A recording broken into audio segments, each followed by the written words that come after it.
Now, we have the privilege of hearing from another visionary leader who understands the power of connection and community on a global scale. Michael Siegal, the president of Maccabi World Union, has dedicated his life to strengthening Jewish identity and unity across continents. His work bridges diaspora communities and Israel in ways that transform individual experiences into collective strength. Ladies and gentlemen, please join me in welcoming Maccabi World Union President Michael Siegal, who will be interviewed by Jerusalem Post correspondent Michael Starr.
Michael, thank you very much for joining us. It's always a little confusing when there's people with the same name on stage. Yeah, it's Gabe and Michael and Michael. Yeah. We'll take cues from the Iliad. You can be Michael the Important, and thanks to Tzvika, I'll be Michael the Single. Okay, I like that. There's other name confusions that often go on with Maccabiya. There's a lot of people that use that name, Maccabi. There's the health service. There's the Maccabi Games, Maccabiya. There's those guys that saved Hanukkah, the Maccabees, I think they were called. Can you tell us a little bit about the Maccabiya and the role that it plays? Yeah, so I represent Maccabi World Union, which is the umbrella organization based in Israel that runs the Maccabiya, which is the games itself that occurs every 4 years. We have what we call territorial organizations, TOs, as we refer to them. It's our local franchise. So there'll be a franchise in every country. There'll be a Maccabi USA, Maccabi Canada, Maccabi Argentina, which hosted our Pan American Games last year, where we were privileged where President Malay showed up. So we have, in like 72 countries, we have our franchises. They run individual games for their youth and for general population. For us, we have a huge membership across the world. About 450,000 members belong to Maccabiya clubs around the world. And we're really more than an organization. We really are a movement designed for both Jewish strength and for Jewish continuity. Now, the Maccabiya faces a bit of a challenge this year because of the war going on in Israel. How the rest of Israel has had to adapt with continuing on with daily life during the war. How is the Maccabiya going to be able to adapt? Is it going to be held in the same way? What are the challenges that you're going to be facing? So it's interesting because it really is our intent to run a full Maccabiya Games. So we are in the planning process for early July to hold the games as they've been held in the past. So at this moment, and we're not naive to the challenge, is in fact we're planning about 10,000 athletes and support group to come to Israel. It will be the largest gathering of Jews to Israel post 10/7. There are many challenges, including funding, as we could say. Most importantly, if anybody has contacts with El Al, we could use more seats on planes, needless to say, or any other airlines. If you can tell them to open up the skies, it would be terrific. So we have this, not only the games themselves and getting the venues and getting the money and the support, we want to have all of the Israeli population participate in these games. So we're opening up what we call sort of an Olympic village in Tel Aviv, where all of the Israeli population can come, and we'll have this whole sports complex so that everybody can feel in touch, even if you're not participating in the games. So if in fact we have to adjust the games, because of situations where we can't get enough flights, or we don't have enough money, or there's things that are going on politically or in the war scenario. We'll adjust accordingly. But we want to do something that hasn't been done for a long time.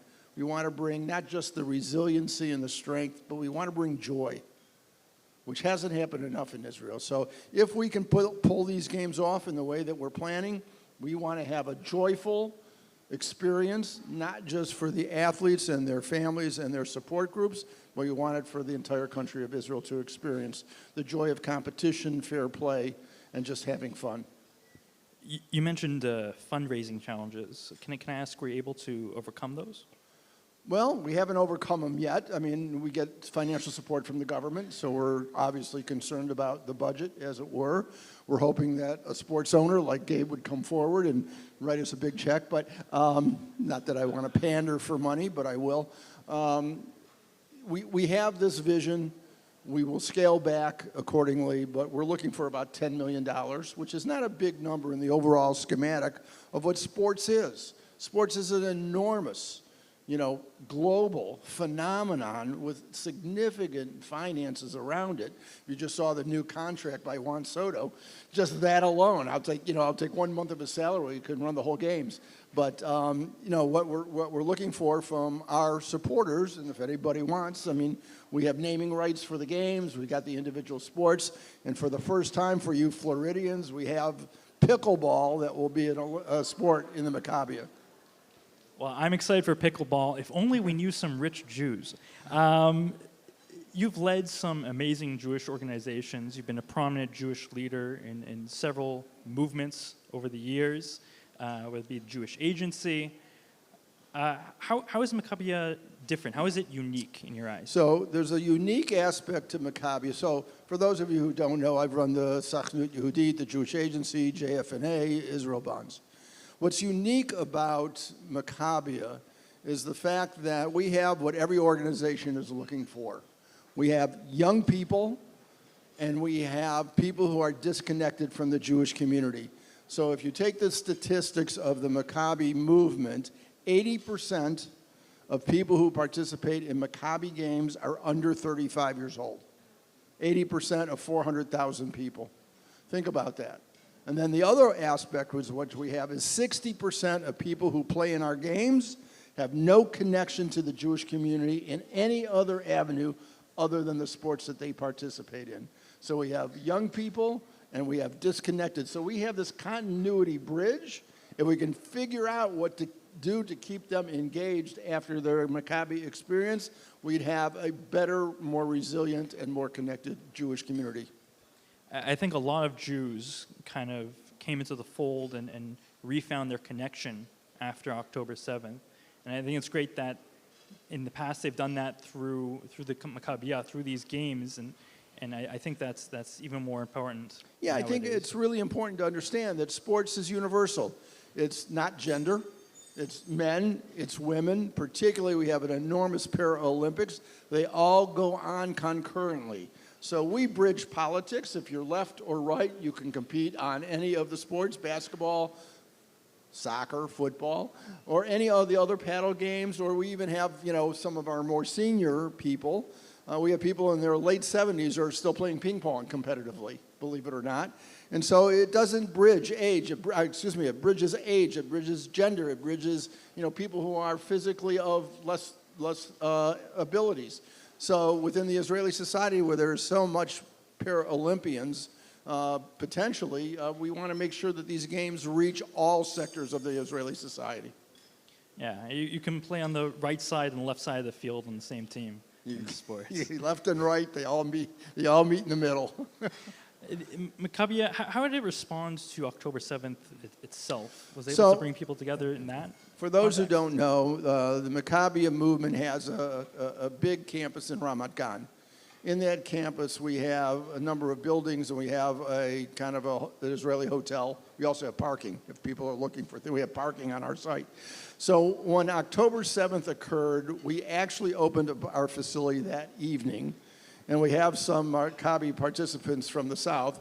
So within 1 week of October 7th, we had over 1,000 people of the South residing on our campus, recognizing that we were not a facility to house people with children and dogs and cats and all those other things. So we had to create schools, we had to create nursery schools, day schools, after-hour cares for, and teen camps. So we literally converted this entire campus to not only participate or be used for sports, we literally converted the entire campus within days to house and create the resiliency and the safety for the people of the South.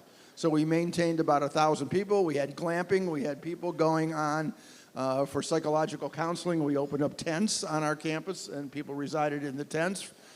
So we literally had, I think, more people on our campus residing for the period of time that the government supported it, which was an unusual occurrence that we could literally respond the evening of October 7th to tell people, you're welcome to come and just take over our site. Well, we are under the specter of war, and I hope we don't have to celebrate the Maccabiah and play these games in a time of war. Hopefully the war will be over by then. The hostages will be back in our arms. But if it is the case that we have to play during the war, I still look forward to the Maccabiah games. You know, thank you. I think we want to invite everybody. Come join us. We're opening up at Teddy Stadium in Jerusalem with the festivities. We want all of you to be with us. So thank you, and we look Michael. forward to having the games. Thank you.